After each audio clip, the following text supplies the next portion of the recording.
Алла Таала өзүнүн пендесине берген байлыктан, жакшылыкты ошонун денесинен дагы, жеп аткан тамагынан дагы көргүсү келет экен. Ушундай да 2000 кой айдап жүрүп, согон өлгөн коюң жеген эмне пайда? Туурабы? Карасаң, ушундай нерсе. Көпчүлүгүн көрөсүң, бир карасаң, бар ушундай нерсе өзүнөн аябайт. Же бир нормальный үйдө жашабайт, же бир нормальный машинеге минбейт. Эми өзүнөн аябай берет да муну. Эми жок болсо, конечно, Кудай сактасын, жок болсо, жокко жок.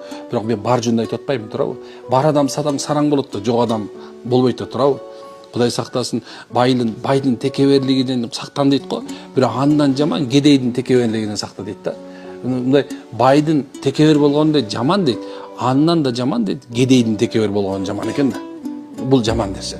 Ошо сенен субханалла өтө сараңдык инсанды эмне кылат экен? Жок кылат. Сараңданмагыла.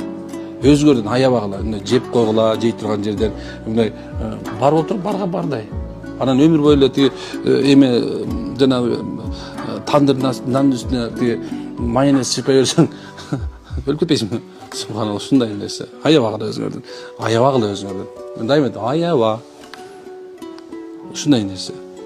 Аябатып баарыңа стресс болуп туруңар да.